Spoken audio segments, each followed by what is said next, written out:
eye-opening and not many people even know the answer. We could probably go ask 4 business owners today the question that we're going to figure out here, and no one's going to know.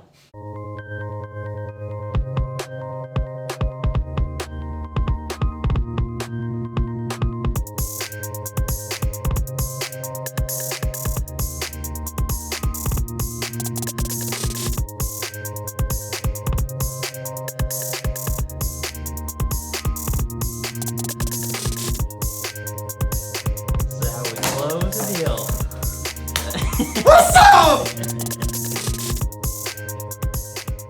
Appreciate you for checking us out. And it's going to be another great Alpha Graphics quote of the day. This one comes from Mr. Tim Grover, and he says the only difference between criticism and feedback is how you choose to hear it. So I was like, man, that's impacted me this morning, because I've had a lot of people tell me a lot of times, you know, Taylor, you really screwed that one up.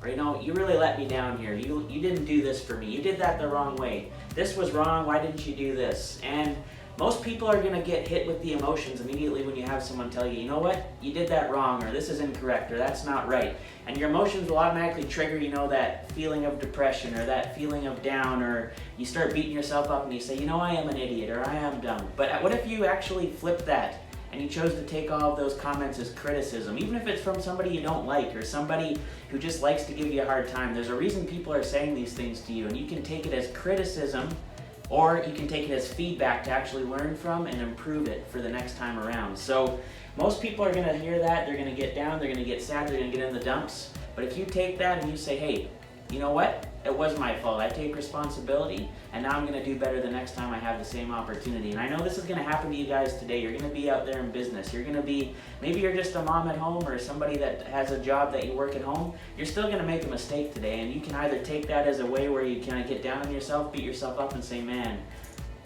I didn't do well. Or you can say, you know what? I understand I didn't do well, and here's what I'm going to do to fix that the next time. So take that today as your Alpha Graphics quote of the day from Tim Grover. The only difference between criticism and feedback is how you choose to hear it. Hopefully that's been helpful. You guys have a great day. We'll catch you on the next Alpha Graphics quote of the day. Thanks for watching.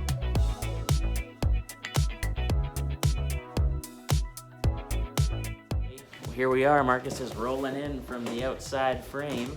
Oh, there he is. Good morning, sir. We're at sales meeting number 47.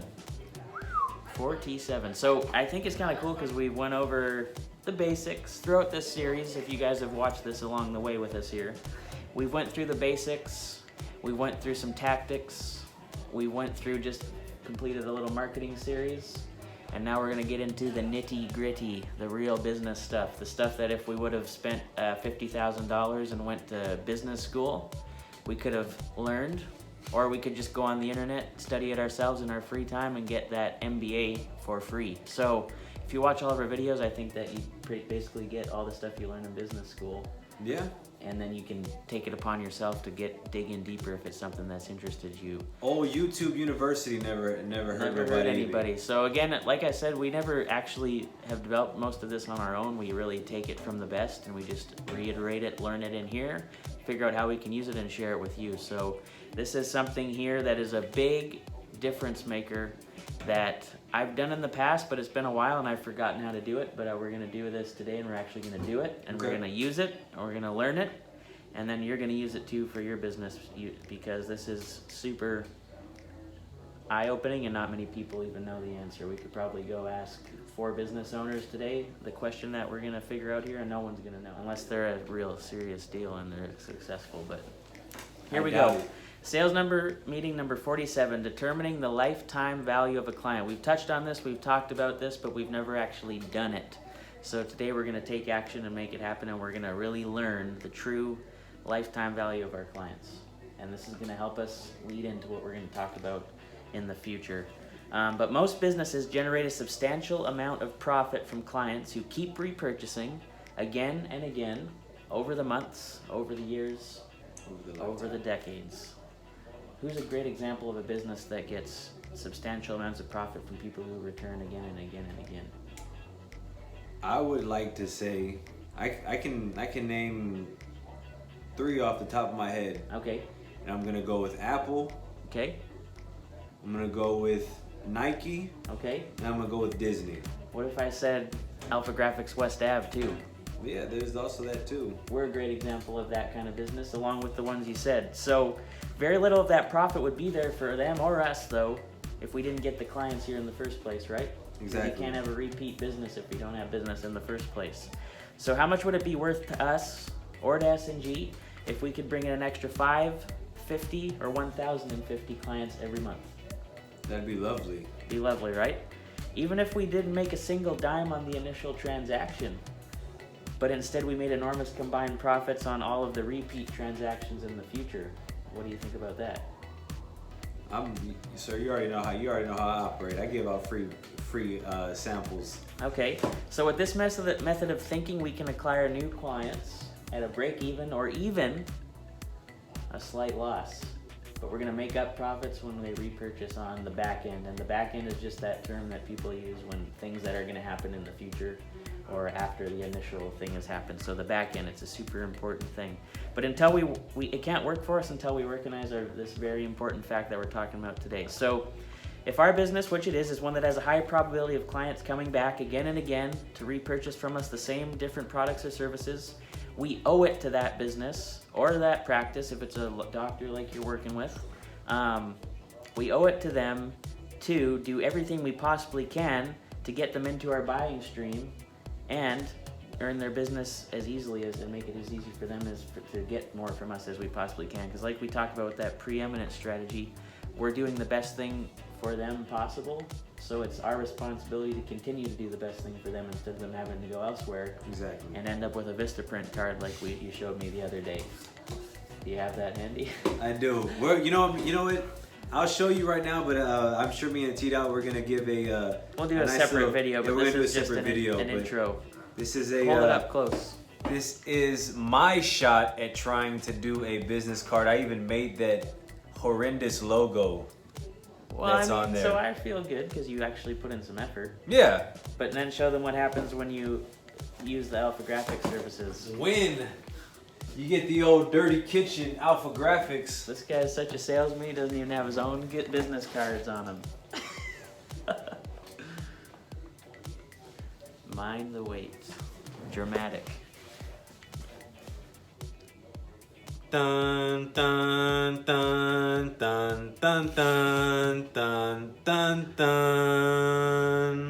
Look at that. Oh, there's that spot. Look at there's that spot UV. You see it? Look at that. It just looks regal. It just looks like, what is that one movie company where the lion? Metro MGM. The lion just comes up at the beginning. Let me see the other one, and I'll hold it side by side. Just look at that. Just see.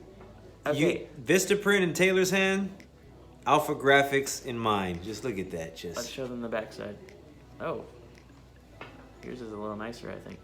Of course. Yeah, just a little. Okay, so the whole point of that little demonstration is to show you that when you're offering a product or a service that's better than everybody else's, the competition, it's your personal responsibility to get that to your client's hands as much as possible, because really what you're doing is helping their business and you're helping yourself at the same time. That famous Zig Ziglar quote, help others get what they want, you can have everything you want. So that's exactly what we're doing here.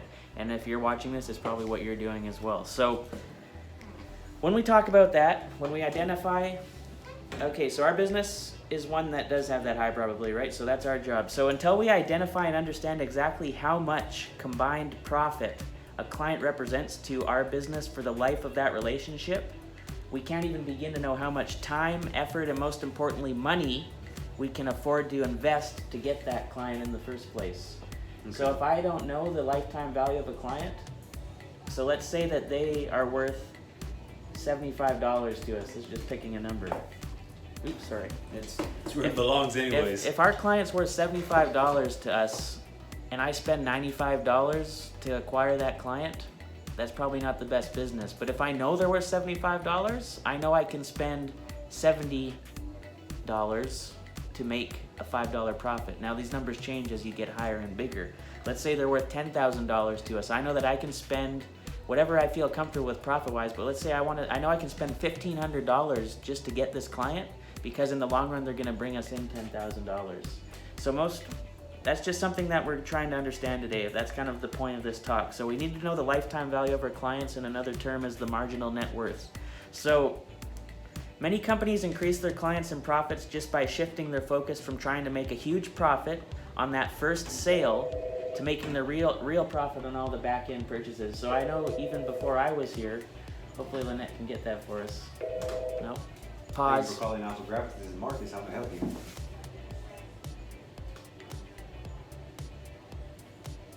McCarthy, Burgess, and Wolf. Just hang up. It's a robot. Okay. So I know even before I was here, I was just obsessed with like how much money can I get out of the first sale, or when I first started, because I didn't know any of this. I was like, I just want to make as much money as I can. Yeah. Even if I had to take a little bit of advantage of somebody and say, you know, I could probably get away with $120 instead of $99. That's all I cared about. Now we just did that right here. We said, well, we could charge these people $99, but we're gonna knock $10 off. Mm-hmm. Complete opposite way of thinking, because we said what could happen in the future if we get their first order now. Business and then you know, just other things. So a classic example of this kind of thinking would be like the music and the video streaming industry. So think about Amazon Prime, Apple Music. They all offer you 30 free days of service when you first sign up. So why would a big powerful company like Amazon or Apple even need to offer free subscriptions, right? Or even like they gave me that free Amazon Echo, $250. Why would they even need to do that? They have so much money and they don't need my business. Yeah, that was awesome. Right? Why would they do that? Because now I have a better feeling for Amazon. You know what? This is actually exactly, I signed up for Amazon Prime last night. And you know why? Because of that stupid machine. Because I was like, you know what? This machine would work way better if I had Amazon Prime. And so they gave me $250, and now I think it's $100 and something a year. So now after 2 years, it's a little bit of a process, but they get all my money back. And then if they keep impressing me, they'll get way more than that back. So it worked. Amazon, way to innovate and just giving away awesome things. Yeah. That thing is awesome. So that worked on me. But how about this? Lots of credit cards, for example, offer a super low interest rate or even no interest for the first 6 months. Because people think, man, I can rack up my bill for 6 months and not pay any interest. But then they realize that they didn't pay it off, and then that credit card's making the interest money as soon as that 6 months is up. Costco and Sam's Club, they offer free samples on their featured items.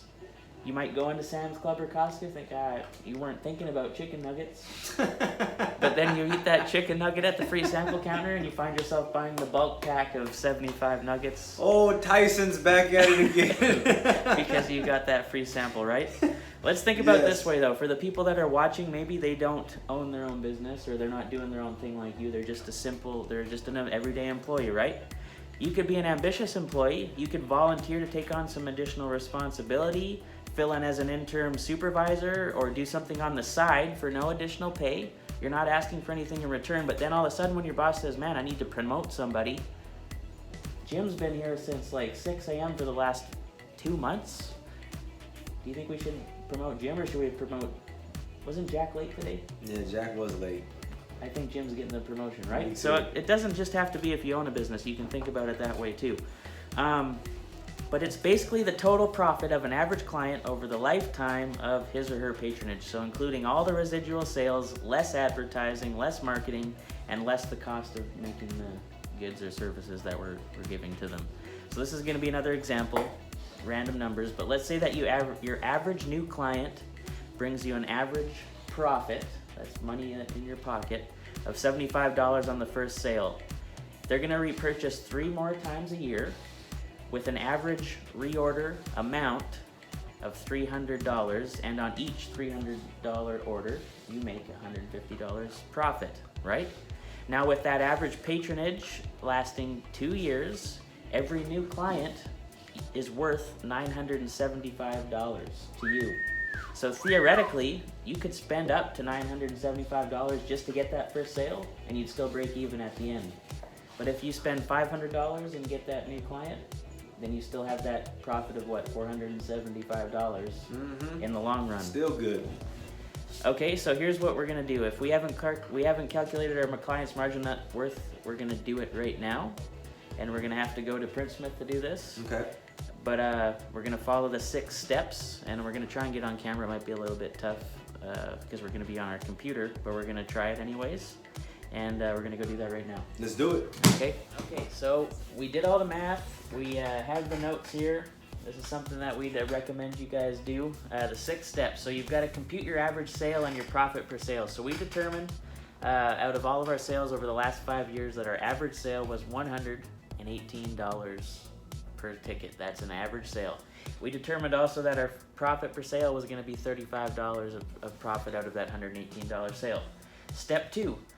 Compute how much additional profit a client is worth to you by determining how many times they actually come back and purchase from you again. So we determined that in our business we have about 12 times that a person will come back and buy from us again. Okay? So this is all going to be something you got to do on your own. Step 3. Compute precisely what a client costs by dividing the marketing budget by the number of clients it produces. So how much money are you spending on marketing and advertising, and how many clients does it bring to you? So we determined we're at about 2,000 and we get about 12 clients, so we're spending about it cost us about $167 to produce a client with our marketing budget. Step 4, do the same thing with your prospects. How much are you marketing? How many prospects do you get? So we determined that we're spending about $100 a prospect with our marketing. Step 5, how many sales do we get for how many prospects we actually work with? And we have a pretty high closing rate around here because the Dirty Kitchen's usually on fire. And we feel that we close about 50% of our quotes that we put out. So that's a pretty good closing rate. And then finally, how we determine the marginal net worth or the lifetime value of our client. We're going to take the profit that we expect to earn from each client over their lifetime and subtract that by the cost it takes us to produce or convert our clients. So we determined that out of our $2,100, it's going to cost us $167 to produce that client. So that leaves us with an average lifetime value of $1,933 every time we get a new client first time in the door. So using this philosophy, we just had a meeting with Tony, but we have to use common sense. So we can't just say this is the number and we're going to do everything revolving around this number, but it gives us some knowledge. Mm-hmm. So we could potentially spend up to $1,933 to acquire somebody. Now the only catch is that we'd actually make no money after the 5 years is up, so that wouldn't be the best idea. But we could also say, hey, we're going to spend $50 on a Facebook ad, and if we get one client from that $50 spend, we've just, in the future, on average, put $1,900 in our bank account. So that's kind of a way to help you determine how much do you really spend on advertising instead of just saying, you know what, I'm going to spend $1,000 a month on advertising and that's what we're going to do. So this helps you know how much potentially you could spend. Then you have to decide, using your knowledge of your business and your common sense, how much you're comfortable of that average lifetime value to spend to acquire that client.